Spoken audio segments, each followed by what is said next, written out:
Welcome to Kibbe on Liberty.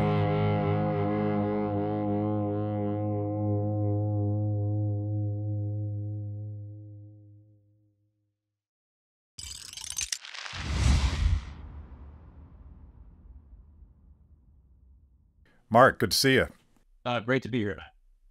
We probably should have had this conversation years ago, but I'm glad we're finally doing it. And there's sort of a newsy way to begin this conversation because you were one of the primary plaintiffs in our friend Jen and Eunice's. I guess she was co-counsel to a challenge, a First Amendment challenge regarding yours and others' censorship on Twitter. Where is that at right now? Yeah, so in March or February of 2022, we Changizi and Daniel Kotzen and Michael Sanger, with New Civil Liberties Alliance with Janine and Eunice, sued the federal government, Department of Health and Human Services for arm twisting / coordinating and collaborating with Twitter in particular to censor their opponents. We were a couple months before the Missouri case, but by the time the Missouri case got up and rolling, a lot more FOIA requests, a lot more documents had been released. And so they now look like they're hopefully on the cusp of the Supreme Court. And so they got initial discovery. Ours didn't have the benefit of that many materials. So they had, the Fifth Circuit had rejected us. We appealed. They just rejected us last week. We think that their decision is, they rejected us on standing, not on any substantive issue. We think that they're wrong because that would apply to the Missouri case as well. So there's still more to the story, and when I know it, I'll talk about it later. So when you were outspoken critic of lockdowns, and we'll get into that a lot more, but when did you first notice the suppression of your voice? And I think it was on Twitter, right? Yeah, I mean, there was plenty of people being groups on Facebook being, banned and, kicked off and so forth. A lot of us felt it most on Twitter just because Twitter's really where we wanted to be. It's where we had reach. It's really a public square-like place. The others don't really feel that way. We could see something was wrong a little bit even in 2020, but and a lot of what was wrong was just the populace itself was agitating for censorship. Every time I would turn on NPR, it was they're not doing enough to stop misinformation on YouTube and Twitter and Facebook and so forth. You couldn't have a stronger bottom-up push for censorship than what we were experiencing. So there was censorship from your, just totalitarian level censorship, man on the street, calling you a denier, and the standard kinds of unclean words for someone who wasn't part of the COVID cult. Those are actually the worst kinds of censorship. Because they have the ability to really snuff out people's voices across the world, which is why whatever few academics were really opposed to it, whether it was 50% or 10%, I don't know, almost none spoke up because they know that the social forces across that would have ruined them, their ability to get promotion, tenure, and grants. But I hadn't really felt strong evidence that the government itself was violating the First Amendment really until March of 2021, when Jen Psaki told us that they were censoring, they're working with social media to censor misinformation, disinformation, that it would be a shame if something were to happen to your status, or it'd be a shame if there was antitrust suits brought up against you. These were, now with the populace behind the notion of censorship, that same kind of a desire in righteous belief that it's okay to do that and morally justified to do it, spread through the government as well. And so they started censoring and just unabashedly telling us so in early 2021. So the pre-March of 2020, you were just a guy living your life, doing your work. Give us a sense for who that Mark was. Yeah, so I had a small, I've been on three TED Talks, and had a TV show. I was sort of the regular science guy on Head Games on Discovery Channel, and I've been on Brain Games and Vsauce. And I've written for all the science magazines, and I've had a lot of discoveries and Now I've got 6 books. At the time, I had, I guess, 5 books. So I was well-known communications outreach for a lot of my discoveries in the sciences. And to the extent that I ever got political, it was just concerning free expression. Somewhere around 2015, I noticed when I look back at just trying, I didn't really want to be left or right. I'm not left or right. I don't consider myself left or right now. But on free expression, I had a lot to say. And otherwise, I tried to stay out of it. But when March hit, it was so dystopian and crazy. And it wasn't just left side doing this. No, it was the right. It was the libertarians, little L libertarians, capital L libertarians, everybody uniformly across all of the supposed, public intellectuals that I had potentially admired, all were beating as one that we had to violate civil liberties en masse, and anything else was completely reckless, completely irresponsible, and completely unethical. All right. In fact, some of the first people that I noticed arguing against this were capital C communists. I didn't. Eventually, team reality, so to speak, we found each other by April, May, June, whatever, sort of more and more coalescing over time. But in the beginning, nope, none of us knew anybody else. We thought we were alone. We felt a little crazy.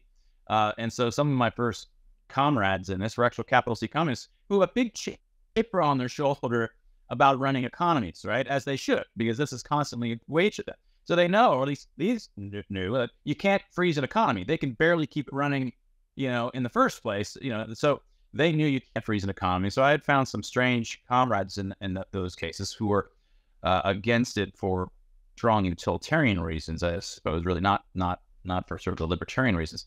But so I just started spending. Well, actually, in some ways, I stopped my community. I had my YouTube series. It's on Rumble as well, the Science Moment series, and I had done maybe 51 of them, very short, 4 minutes to 8 minutes, little things on science. And I stopped once COVID hit.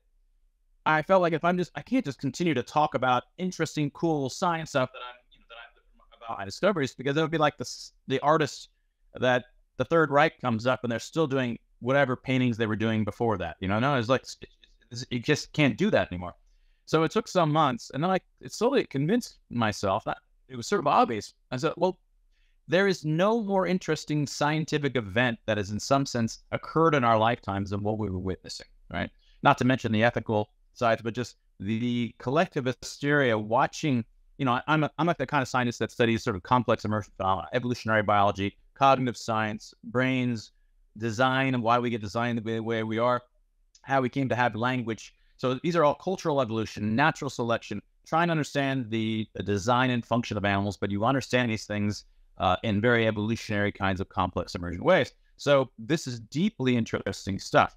If you want to understand these kinds of complex dynamics, you have to think in those sorts of terms. And so I started the Free Expression Institute, which was really freex.group is the website, but it's really devoted to understanding collective hysteria, the kinds of mathematics and sort of societal level physics that occur in these circumstances, so we can try to understand both the importance of free expression as well as what goes wrong when these kinds of events occur. At Kibbe on Liberty, freedom is a lifestyle 24/7, something you live and breathe and wear every day. If that describes you, you need the very best Liberty swag in the market today, just like this shirt I happen to be wearing. Go to freethepeople.org/KOL and check out our exciting merch. You too can love Liberty and look cool. It's kind of interesting. You approached it as a cognitive scientist, and I got to say it's wildly disheartening to discover that your newfound communist friends were some of the few that understood that there wasn't just a switch where you could turn off the economy and turn it back on again. Because I approached it as an economist. I didn't know anything about epidemiology. I really hadn't spent any time thinking about public health, except to the extent that there's a link between economic prosperity and human health. But when those hashtags first started in early March, you may remember this: "Stay the fuck home," and I took it quite literally when I saw that on Twitter. As an economist, what would actually happen if everybody stayed home? We would, in short order, collapse and die, because we're all dependent on this distributed ecosystem that we call an economy, so that all of the steps, the infinite steps in the process that make sure that you and your family are fed every day would immediately halt and stop.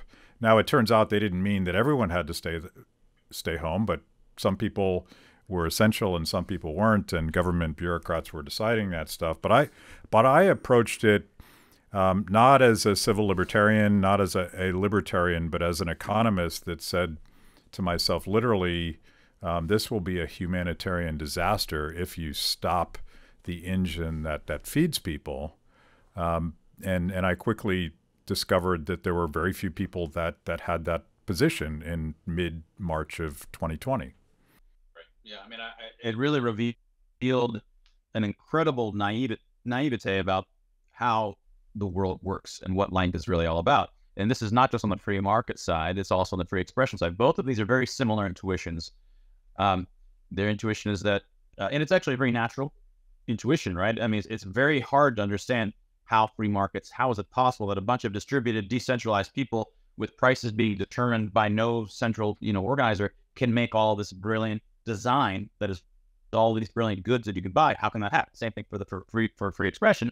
You've got all this just chaos and arguing and stuff like this, and there's nobody deciding what's true and not, and yet the truth slowly bubbles up over time. People want there to be a designer because that's the simplest way to understand the mountains of design. And it's also why natural selection is so hard for people to grasp. It is hard for people to grasp. And a lot of people like me and my, in the academic world forget that, because you get so steeped in it for years, you forget that, no, natural selection is mind-blowingly amazing, right? Yeah. The fact that you can have our eyes and our bodies and all these brilliant design of all these different kinds of animals happen without a designer, right? So we take it for granted. But most of the world is walking around without these intuitions. Yeah. And by the way, fans of this show know that we talk a lot about Hayek and that phenomenon of these amazing things that happen when people are free to just sort of work things out. And it's never of a conscious mind that these things happen. They just happen. And we all sort of take it for granted, which is why I thought the naive notion that you could shut off the economy and turn it back on. I think Trump was the one that said, yeah, I could turn it back on whenever I wanted.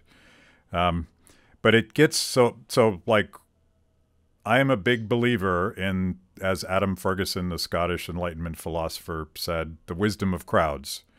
And you have spent a lot of time trying to figure out what happened in this case, this mass psychosis, which is the opposite of the wisdom of crowds. It was the mass ignorance of crowds. I think you said it some other way. And I want to read something that you posted on Twitter. If your friends told you to jump off a cliff, would you?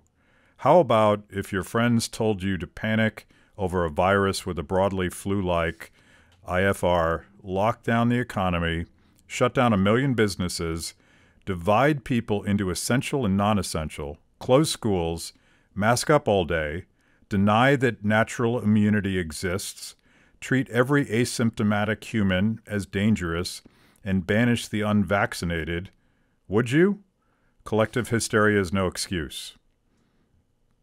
That's what you've been trying to figure out, and I know you have some strong thoughts on this, is collective hysteria and the moral implications if you got caught up into it.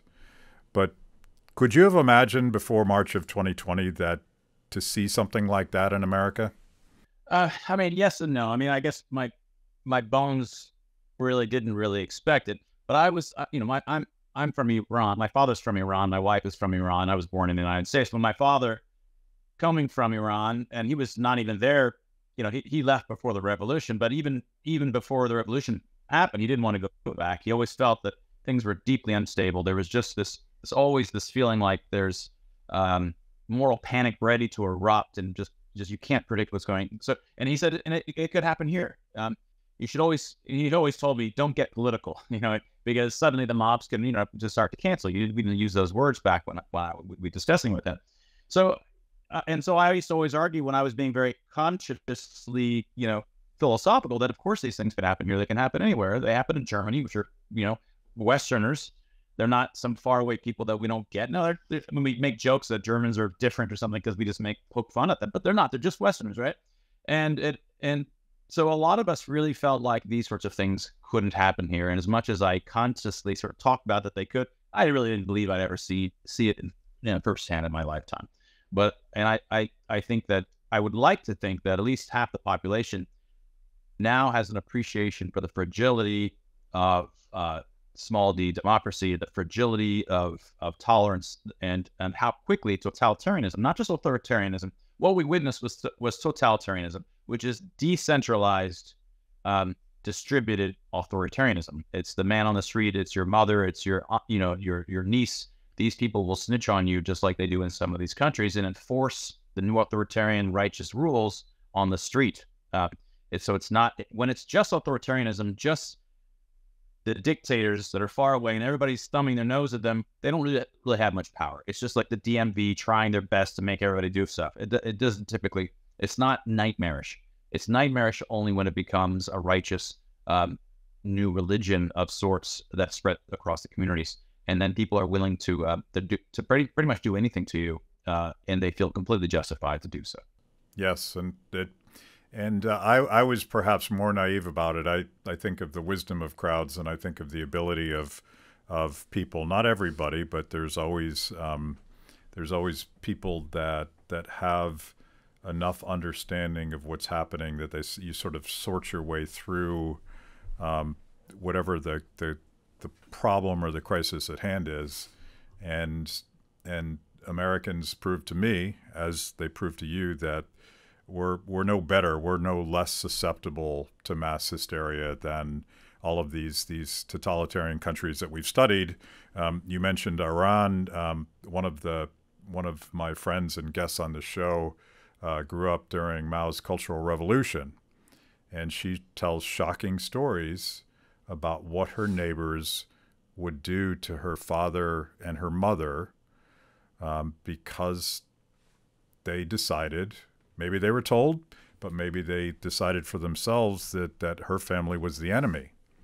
And it is unspeakably unhuman. And we sort of have this naive notion in modern society that we're sort of past that. But what I saw in COVID was we're not past that at all. Yeah, and I'd say it's worse than that in terms of what the average person understands. The average person would, if you ask them, they would say the reason the Cultural Revolution in China or, the Third Reich and so forth, the reason it was so dangerous is because you had a strong top-down force that was ruthless sorts of people, and they were trying to do evil, and they were mustache twirling, knowing that they were doing evil. It's not like that at all, right?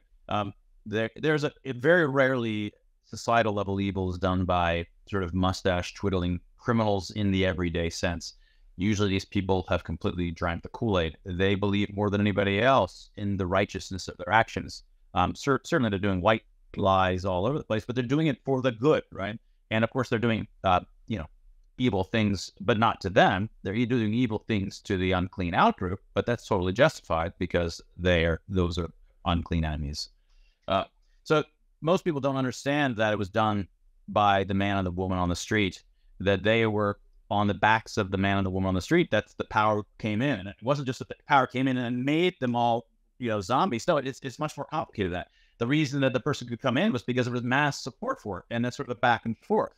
And those pieces of wisdom, the banality of evil, there's certainly, all of this stuff is known, but the average person still doesn't know it. And still, I don't think the average person, after, in fact, watching it themselves, still hasn't internalized this generalization that they should. This is why, I put together, I was talking about the Scientific Moment series, that I switched over to being more about COVID and the interesting scientific / ethical and logical things that are going on with COVID. I went from, 52 was the first episode in the endless COVID season. Now I'm on 422, right? So just sort of endless interesting stuff in this realm. And I had about 30 of them that were concerning what evil is at the societal level. And I put them together and sort of curated into a movie called Societal Level Evil, which you could find in Rumble or YouTube. Thank you for joining me today on Kibbe on Liberty and for being part of our fiercely independent audience. Every week, my organization, Free the People, partners with blazetv to bring you this show. My guests bring smart perspectives on everything from current events to timeless philosophical debates. If you like what you hear, go to freethepeople.org/KOL and support Kibbe on Liberty so we can continue to produce these honest conversations with interesting people. Now, let's get back to it. Yeah, I just finished watching it, which is sort of what inspired me on this course of questioning. And I think about this all the time because I think if we don't understand what happened, we're not going to be particularly well equipped to ensure that it never happens again in this country. And sometimes you get in trouble with some critics of lockdowns who believe that this was some sort of centrally planned evil genius.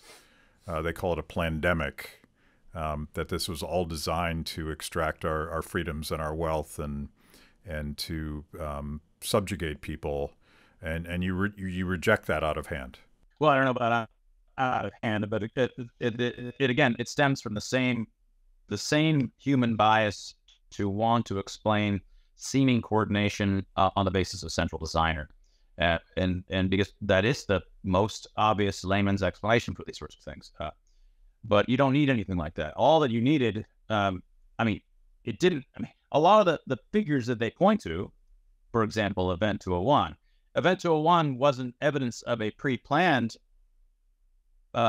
release of a virus or a pre-planned sort of but there was a lot of pre-planning in the other sense of springs that were set to activate were there a pandemic.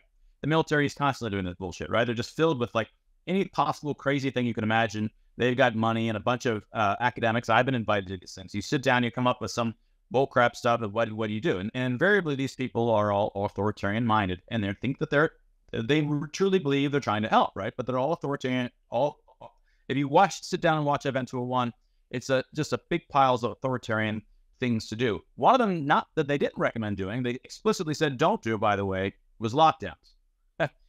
Bullet number 3, even they said don't do lockdowns. But nevertheless, there's lots and lots of things that they said to do, all of which were authoritarian. Those are like springs ready to activate. And there's lots and lots of other things. There's so many springs ready to activate and ask for authoritarianism when these things happen. And those were certainly contributing and makes them culpable. But the number of culpable, the organizations is just, mind-bogglingly large. Yeah, going back to sort of distributed knowledge and emergent orders, the thing, and I would say it differently as an economist, but I would say exactly what you said was the idea that this was some sort of genius central plan flies in the face of everything we know about central plans. They're dumb, and they're dumb because it's centralized, but a different, like there's a middle ground. Maybe it's a middle ground, but there's a different critique that sort of looks at the perverse incentives that surely all of those participants in 201 had, but Fauci and health and the defense industrial complex. All of these folks had perverse financial incentives to want a crisis so that they could act. And I think that's, to me, a better explanation for what happened was, they finally got the crisis that they'd been planning for a long time, and they just piled on and said, okay, now's our chance to test all these theoretical models we have for reorganizing society in the midst of a pandemic. And they're like, okay, let's do it. Yeah, I think there's tilted playing fields by virtue of incentives that have been set up wrongly. There's lots of springs ready to activate, which are all going to be harmful despite them being believing that they're helping. And there was a lot of folks that once you built a massive, monstrous machine that's kind of cool to you because you spend a lot of time on it, you're kind of excited internally to see it work. You really want to show it. And again, they aren't conscious of saying, now's my chance to show my machine, because once I show that it works, they're going to get a big raise. No, they really think, here's the time to show that I was such a cool person in life that I actually helped save people during this pandemic. I'm going to be the most righteous of the righteous because of that, That's where they're thinking. And that makes them worse, right? That makes them more dangerous than any criminal in the normal everyday sense. So if they were just maximizing revenue, they would have been less dangerous, but they believed in the cause. Yeah, invariably that's the case, and often in these sorts of situations, um, they may have some local advantage, but often the whole system is just spiraling down, and they're happy to use the fact that they're spiraling once if they sometimes notice it, sometimes they don't notice it. But they'll point out, look, the fact that I'm spiraling down is evidence that kind of sacrifice shows how righteous I am. I've been willing to lose, right? And this is what criminals aren't willing to do in the everyday sense, criminals. I wonder what you think about this. I'm working on a project right now with Senator Rand Paul that is trying to get at the root incentives behind the cover-up itself. Because I think it's safe to say that so much of the censorship and so much of the diverted and destructive public health response was aided and abetted by bureaucrats trying to cover their ass for what they had done on gain of function research. And yeah, and I would say that's certainly, although I don't believe societal level evil is driven by regular old kind of criminality level evil, that is a great example. I mean, there's certainly always going to be smatterings of regular criminal level behavior everywhere, and that is one big case. The Fauci was, I think, cognizant and aware that in addition to realizing he messed up and wanting to cover it up, he also was, he wanted to make sure that fewer people died because of what he did, and he's trying to cover it up. He's internally justified some of these things too, but I think that is a regular criminal level kind of evil that he was involved in. CYA covering it up. Yeah. But as a scientist, I want to. This is half theory, and I think there's significant evidence for this. But this is what we're trying to get at: this mad science experiment that eventually ended up in Wuhan, but it certainly didn't start there. It gets to a sort of arrogance and scientism that doesn't appreciate unintended consequences. It doesn't understand the distributed genius of decentralized systems. They thought that they could redesign the world and do all of these experiments and come up with vaccines that would solve all these potential biosecurity threats.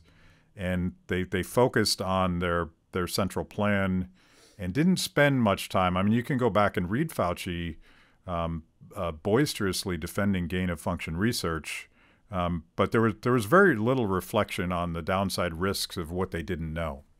Well, I should back up. I'm still not convinced that, although I'm not one of these that there's no such thing as a virus. There's one of these sort of pandemic type kind of list. But I'm not. I don't believe flu disappeared suddenly. I think this is a systematic artifact of the manner in which these things are measured. The very way that doctors determine whether their patient has flu is by sticking their thumb in there and checking to what other doctors are saying in the community. It's an inherently consensus-like check. It's not entirely by test. They whether it's a positive or negative test, they still basically bias themselves towards what the consensus is. So that's just one of multiple ways that it gets biased. So I don't think flu disappeared.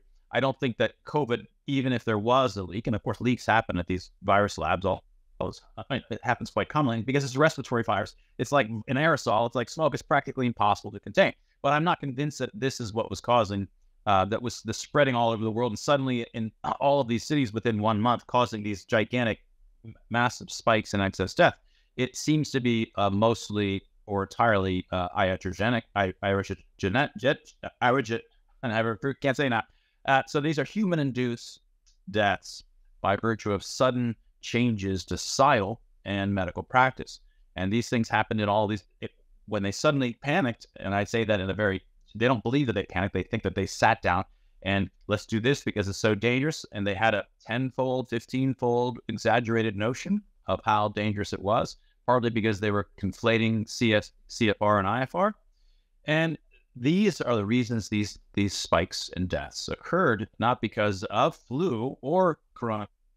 They may well have had one or the other just because, they had hypersensitive tests, so maybe they were coming out positive.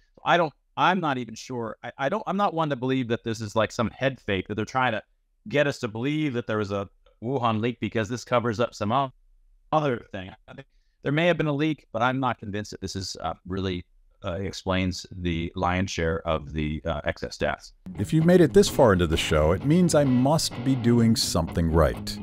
Kibbe on Liberty is just one of the amazing products we create at Free the People. We tell emotionally compelling stories and produce educational videos for the liberty curious. Our award-winning documentaries personalize all things liberty, independence, creativity, hard work, integrity, and perseverance. After the show, check out our work at freethepeople.org. And if you like what you see, donate to support what we do. That's freethepeople.org. Now back to the show. So the basis of your criticism of those who went along with it or actively participated in this is that authoritarianism is not something that comes from the top down; it comes from the bottom up. Explain that a little bit more. I mean, authoritarianism can certainly, and authoritarianism is typically thought of entirely as top down, almost by definition. That is certainly there in totalitarianism, but totalitarianism is different because you end up with those kinds of forces being social forces everywhere from society at all levels. It's not just coming from top down. And so that's what we were dealing with. And that's why it felt so scary if you understood what was going on, that most of the time it wasn't the states telling you what to do.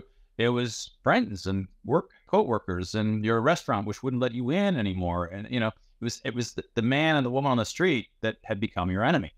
Right?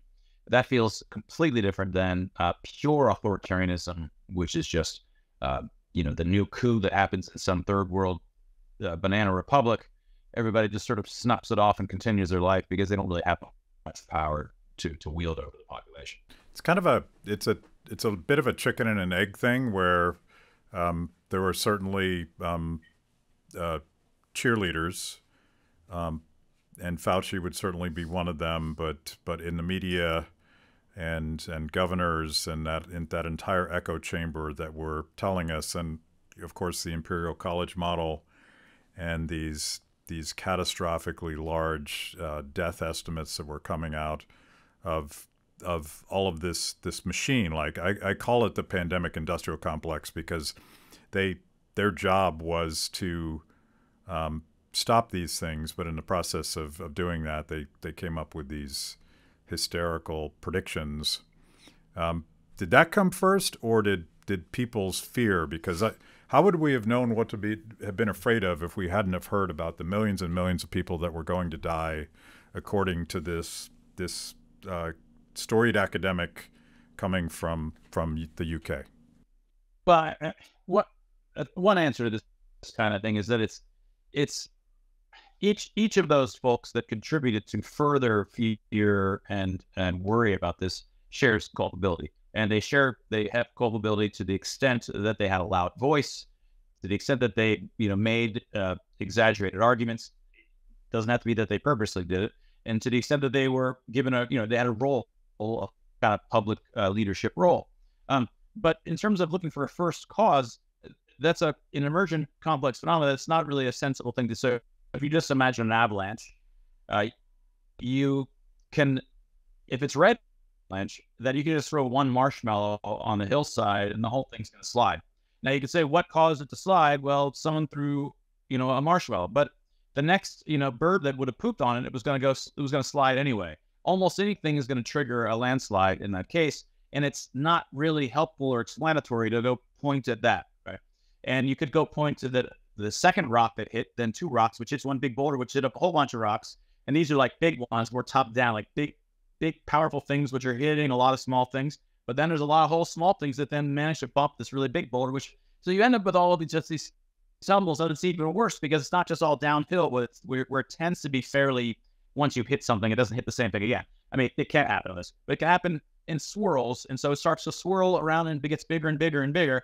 And so asking about the first cause is a kind of way to get the wrong kind of hypothesis. Given all that, and given that this is, you're arguing that this is a bottom-up mass hysteria, what Well, let me just stop you. Because Sure. the way that we use bottom up, now in this analogy of the avalanche, top down would be, we use that in normal life as big, powerful, some kind of bigger, powerful thing is affecting a lot of small people, individuals. That's just a big boulder that slides a little bit and bumps into a lot, gravelly, small rocks. And then top down, bottom up would be a bunch of small things that can then trigger some bigger thing to move. Both of those things are happening in a landslide. And so it's not to say that it's just bottom up, because bottom up and top down things and medium things or whatever. It's happening in all of the different kinds of levels. Right? It's all happening at once. But the question is, for those of us that care about civil liberties and a lot of the human collateral damage caused by this mass hysteria, the question is, what do we do to make sure that it never happens again? I mean, those are the kinds of things that there's various levels of how to do that. I mean, some of the more difficult things that I've been trying to work on is thinking about how can you build social networks? How can you set up mechanisms within social networks to help reduce the chances of memes going viral and suddenly piling through?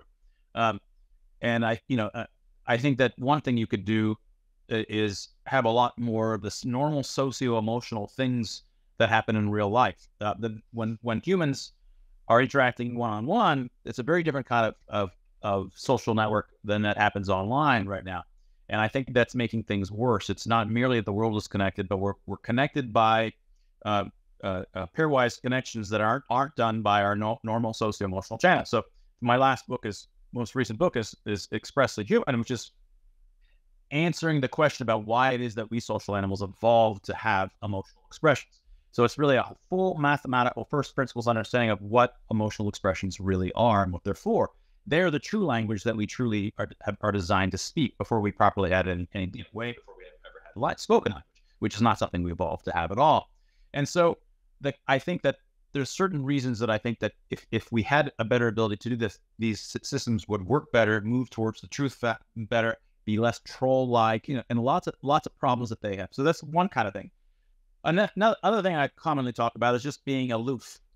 And I've always, in my career, I'm a theorist that moves from field to field. I've worked in brain evolution, and how we came to have music, and why your fingers get pruny, wet and wrinkly when they're wet. These are all they're completely different kinds of areas that I've worked on. In order to do that, I've had to make sure I don't become wedded to a particular conference community where I get to know everybody, and I want to convince them that I'm, the big cheese, and all the young people, as I get a little bit older, treat me like a big cheese, and now I want to stay there because they're treating me like whatever. You get sucked in, and then you become like those maps of the Earth, where New York City fills up almost the entire Earth. The problems of that field suddenly be. So I've always said, to be a good theorist of the kind of scientist that I'm good at, I had to just remain aloof. And I think there's a kind of socio-political aloofness where if you can keep it that way, you're much less likely to fall into these righteous beliefs that my team, is good, and no matter what. And a lot of what goes on is failing to keep yourself aloof. And the third is really is teaching something that we have to do every generation, is just teaching the importance of civil liberties. Civil liberties are not something that we balance with welfare and all of the other kinds of things. Those are utilitarian calculus, which have to just figure out how we balance all the different kinds of utilities. A lot of people say, well, civil liberties is just one of those things. We've got to balance it. No, it's not. Civil liberties is the fence in your backyard that determines the boundary line. And within your fence, you can balance how big your pool is, how big your deck is, how much green space that you're going to have. You can do all those kinds of utilitarian calculus that you want, but what you're not allowed to do is say, I'm going to expand the line into my neighbor's yard, right? You're making a kind of category mistake when you play those games. So there's a lot, there's a multi-tab, like a dozen kind of spearheaded things that I'm trying to point out to people that civil liberties are not, you can't justify violating civil liberties in an emergency. When civil liberties are violated, that is our greatest emergency. They're designed for emergencies, right? That's why we have civil liberties. You don't need civil liberties when everybody's honky-dory and no one's demanding to take your stuff and violate your rights. The whole point of having civil liberties is when there's people afraid or people worried about something, and people believing that to keep us all safe, we have to do this to Doug, right? And Doug and millions of others. So there's making these kinds of arguments for why civil liberties is a different kind of animal. I think really needs to be done, and isn't, in my opinion, even really absorbed by most libertarians. I'd say half the libertarians, half plus or minus 30%, are ultimately defend it with utilitarianism. And I think I think it really needs a deontological defense. Civil liberties are just inviolable, and you have to come up with philosophical defenses that lead to that. If it's through utilitarianism, you're always open up to the next ingenious scheme.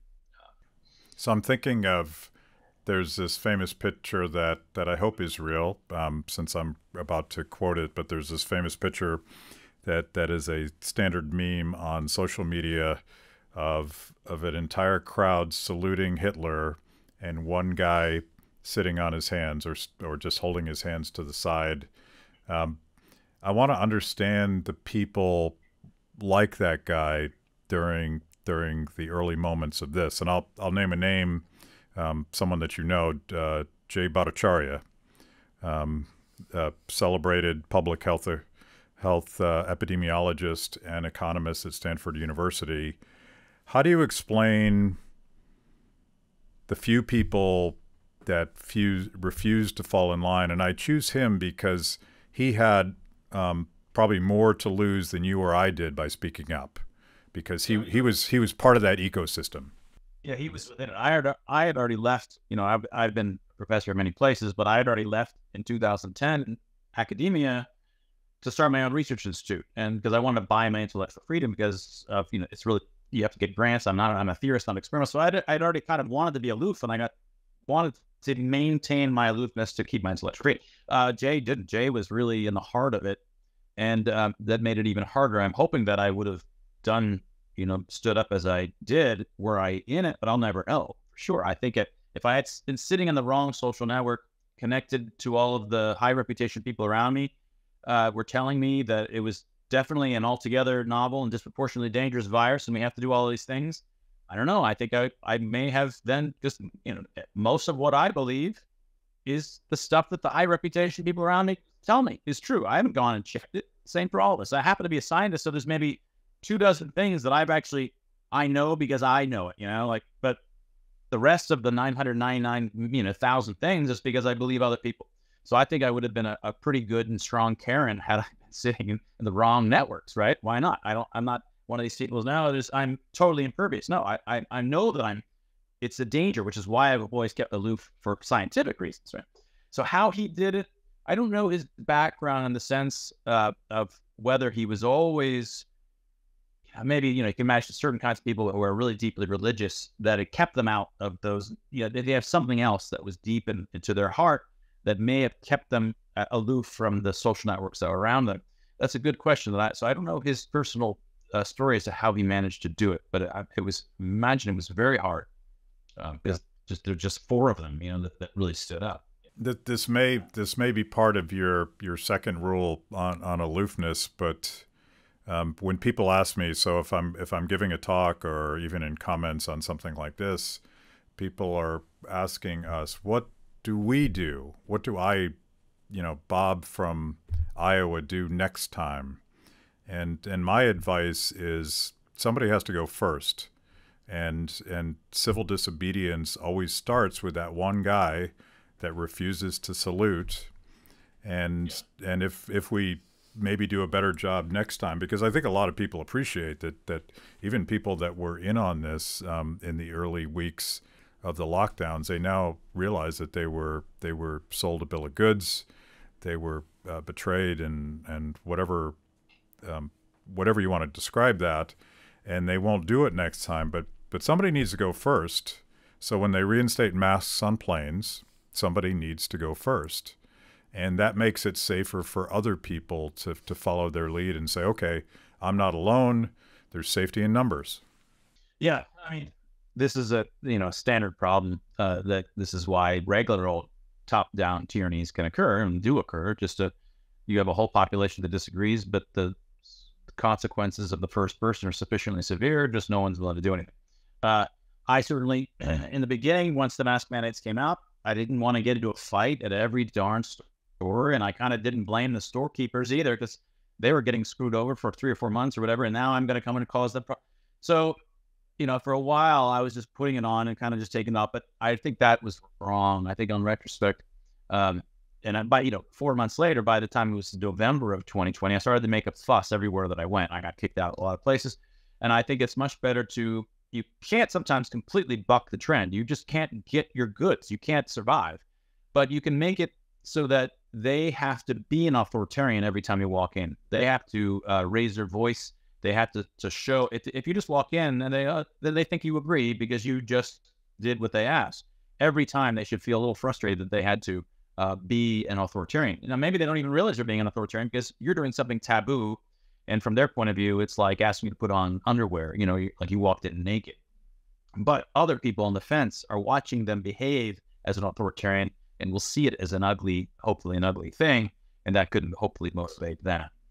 So but there's no easy answer to how to, because, the number of people you're affecting when you do act like that might be nobody. It might be there's no one really around even noticing.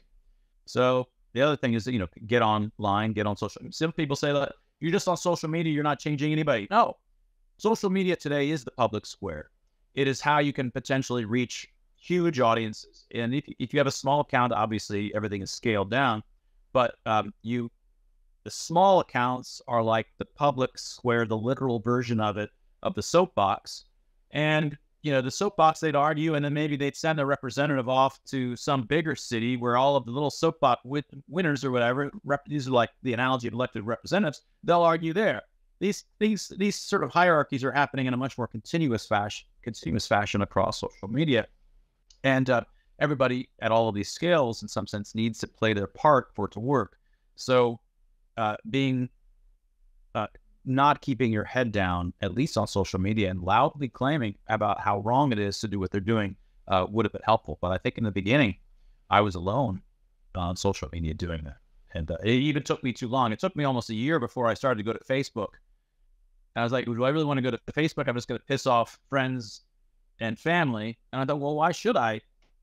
Just, they're not hearing it from anybody else. And I'm a scientist who, in principle, they go, yeah, Mark is well known for these discoveries. It should mean something. And that it never, in fact, does mean. And once they're, as soon as they're already in the cult, the fact that I am a better scientist or a scientist and they're not, it doesn't actually mean anything. But for those on the fence, it matters. And so I always deem my arguments, my videos, everything that I do on Twitter is for those people that sit on the fence, and then for those people that are on my side, but they were meek, but it gives them confidence, and then it gives them the arguments and the data to make their case stronger around other people that are potentially on the fence.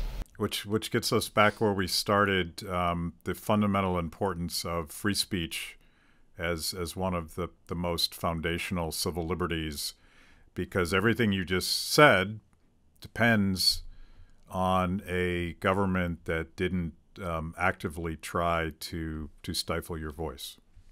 Right. Well, and I think you'd agree with me. It's much more than First Amendment free speech. If it hadn't been the case that the feds, that Biden administration hadn't gone and started their disinformation bureau, which is effectively what they did. Well, Facebook wanted to censor us. Twitter wanted to censor us, maybe not to the same level and not in coordination. YouTube wanted to censor. Google wanted to censor. The populace wanted and was demanding censorship. If the populace doesn't believe in tolerance, doesn't believe in the very notions of free expression, and that it's important, most of all, to defend the speech of those that you disagree with, you're not going to have free expression, even if the government manages to keep their hands off it. But once the populace is like that, it's almost guaranteed, because the people that are representatives in government are also people. They're part of that population. The culture changes to say that misinformation censorship is okay. Well, it affects them as well. So it's suddenly going to be violating the First Amendment when that happens. So originally, and I want to wrap up with this because we're running out of time, but originally I wanted to talk to you about another video, not the societal tyranny conversation that we've just had, but you wrote you published a pretty compelling series of video essays about the dehumanizing nature of masks, and give us the short version of that argument, because I just had John Tierney on, and he just wrote a great piece reviewing the science on masks and showing that not only don't they protect us, but they actually cause physical harms in terms of carbon dioxide and all sorts of other problems. But your argument is fundamentally moral, not like the health science. Yeah, I purposely avoided talking about the standard efficacy issues of masks and the those acne and kind of skin tears and skin wounds that happen and the cardiovascular issues that happen, which those are well covered by other folks. Very few people were covering the psychosocial aspects of it. And I can't believe it's a 2.5 hour long kind of curated movie, compilation of this. So each of those is coming at a different kind of dimension, psychosocial dimension of the kinds of things that are being ruined by virtue of face masks, from what it does to those who are deaf, to what it does to your perception of what a face is like underneath the mask, to what it is to block your emotional expressions and the importance of these things.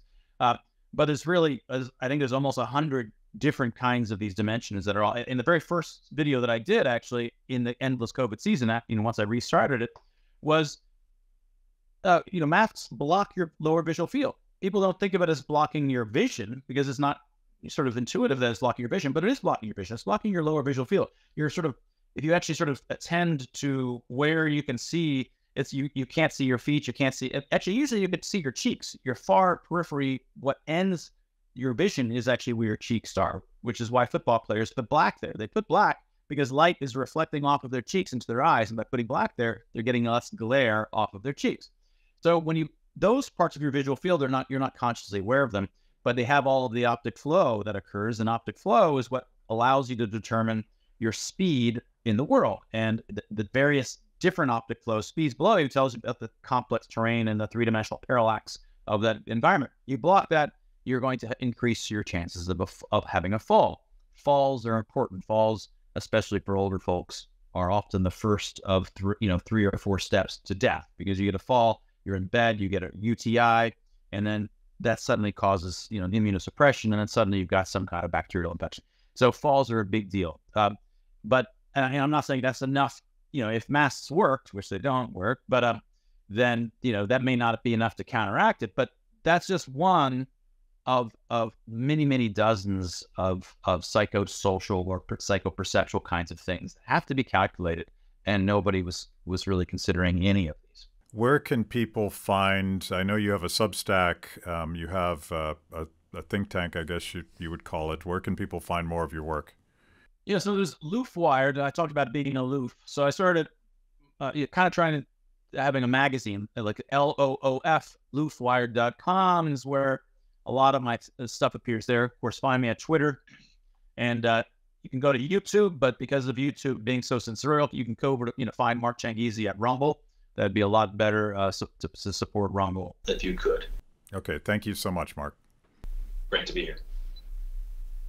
Thanks for watching. If you liked the conversation, make sure to like the video, subscribe, and also ring the bell for notifications. And if you want to know more about Free the People, go to freethepeople.org.